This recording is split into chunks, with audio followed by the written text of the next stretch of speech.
नमस्कार मित्रो, आपण बघतोय महार वतनाच्या जमिनीची सिरीज।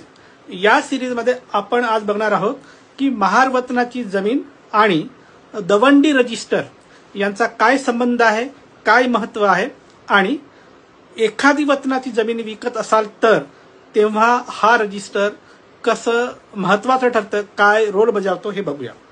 बघा, महार वतनाच्या जमिनी म्हणजे आता तुम्हाला व्यवस्थित कळलेलं असेल, कारण मी बऱ्याच व्हिडिओमध्ये सांगितलं आहे की अशा जमिनी ज्या वेतनाऐवजी तुमच्या चाकरीचा कामाचा मोबदला म्हणून तुम्हाला करून खाण्यासाठी शासनातर्फे देण्यात आलेल्या जमिनी म्हणजे महार वतनाच्या जमिनी। थोडक्यात तुम्ही शासनाची चाकरी केलात तर एकतर वेतन मिळायचं, वेतन मिळत नसेल तर वतन मिळायचं।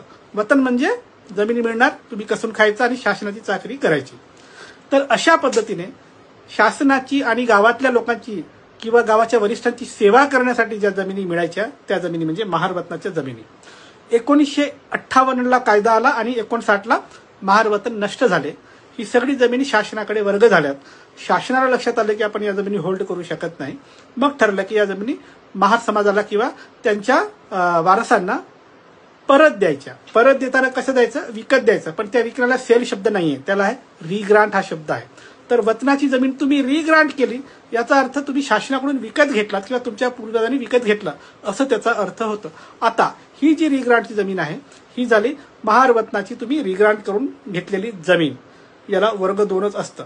आता ही जमीन जर तुम्हाला विकायचं असेल तर सगळ्यात आधी मी तुम्हाला नेहमी सांगत आलो की सेक्शन 5चं कंप्लायन्सेस करावं, ते तुम्हाला माहित आहे।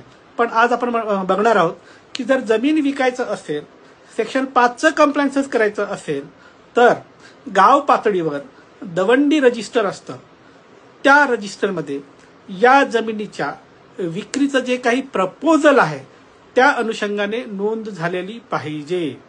म्हणजे एखाद्या गावातील महार वतनाची जमीन जर विक्रीस काढत असाल तर पहिला रूल हा आहे की ही अमुक अमुक महार वतनाची जमीन, हा तमुक तमुक सर्वे नंबर किंवा गट नंबर, ही जमीन विक्रीस काढलेली आहे आणि या जमिनीचा व्यवहार करण्यासाठी त्या गावातील किंवा 5 किलोमीटरच्या परिघातील एखाद्या महार समाजाच्याच व्यक्तीने येऊन ही जमीन घ्यावी म्हणून एक प्रपोजल ठेवलं जातं आणि त्याची नोंद त्या दवंडी रजिस्टरमध्ये होते।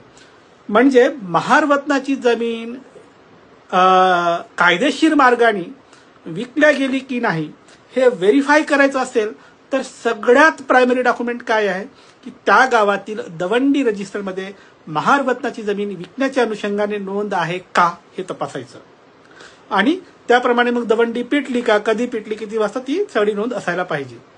थोडक्यात जर महार वतनाच्या जमिनीचा झालेला व्यवहार वैध आहे की अवैध आहे याचं व्हेरिफिकेशन करण्यासाठीचं पहिलं बुक किंवा पहिली नोंद जिथे तपासायला पाहिजे ते बुक म्हणजे दवंडी रजिस्टर।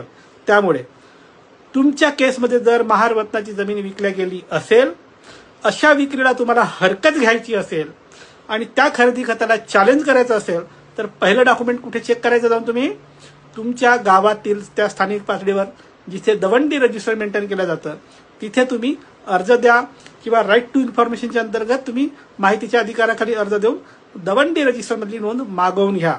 तिथे जर नोंद नसेल तर महार वतनाची जमीन जी विकल्या गेली तो व्यवहार रद्द ठरतो आणि मूळ महार वतनदारांना किंवा त्याच्या आजच्या वारसांना ती जमीन परत मिळू शकते, असं ती कायदेशीर तरतूद आहे।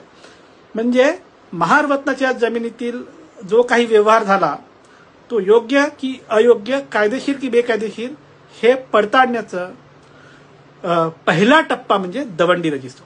म्हणून तुम्ही या रजिस्टरचा तपासणी करू शकता आणि बाकी पुढची जी काही कायदेशीर कार्यवाही आहे त्याची दिशा ठरवू शकता। आता 2 सूचना, थेट फोन करायचा नाही, अजिबात करायचा नाही। खूप महत्त्वाचं काम असेल तर खाली दिलेल्या व्हॉट्सअप नंबरवर मेसेज टाका आणि माहिती लिहा। तुमच्या केसमध्ये मेरिट असेल तर आम्ही सल्ला देऊ। आणि दुसरं, वैयक्तिक सल्ला मोफत नाही, त्यासाठी फीज लागू आहे। बाय।